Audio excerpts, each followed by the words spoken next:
This is another WJEC A-Level Physics Unit 2 question about waves, and this is an interference question basically. We've got a microwave source placed to the left of two narrow slits, and those two slits are acting as in-phase or coherent sources. We've got a diagram showing various bits of information, and these couple of distances are going to be important for the first part of the question.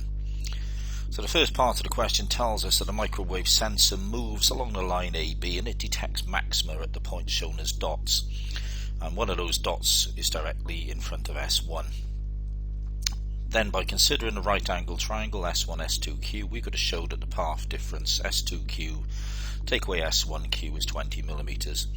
Well, we can calculate S2Q just by using Pythagoras' theorem.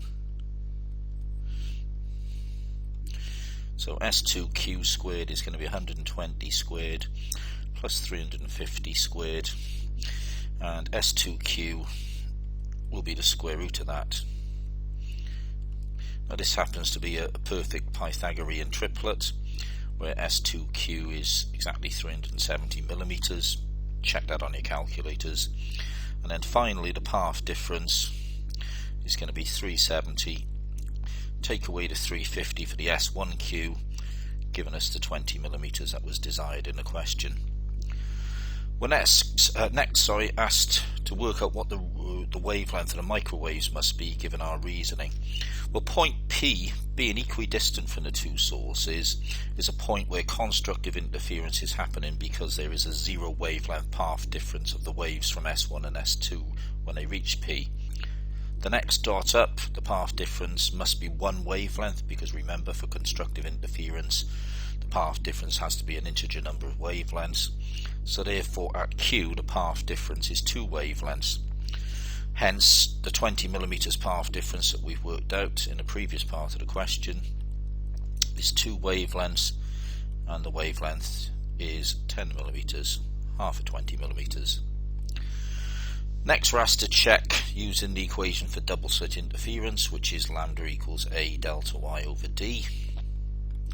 Here we can just substitute values in, and because everything's in millimeters we might as well leave it in millimeters because we can get our answer in millimeters. A is the slit separation, that's our 120 millimeters. Big D is the distance from the slits to the screen, that's the 350 millimeters. Just got to take a little bit of care with delta Y. We're told that in between the dots marked at Q and the symmetrical dot below P, this dot is 120 millimeters.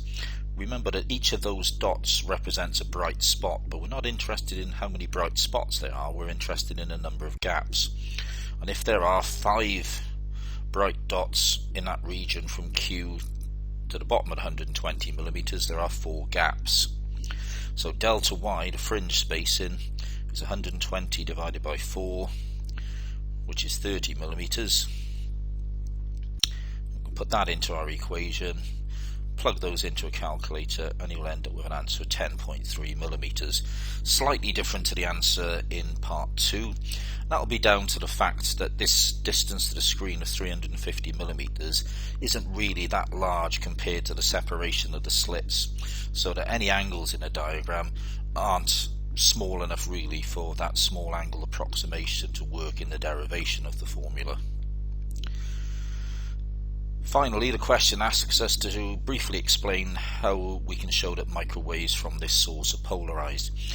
Well, microwave detectors will only detect waves that are polarized in one direction. So one way of doing this is simply to rotate the microwave detector through at least 90 degrees and observe that the signal changes.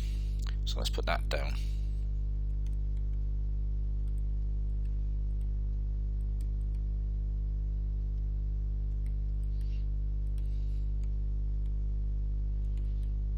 So rotate the detector through at least 90 degrees and observe the signal changes.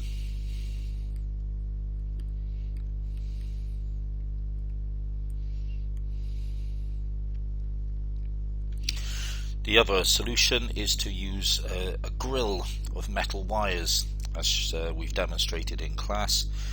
and you'll find that if you rotate the grill, the signal changes again.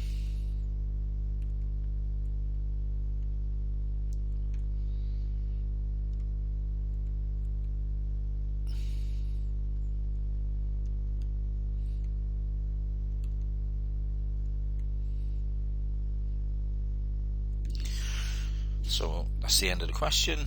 Thank you very much. Please like and subscribe.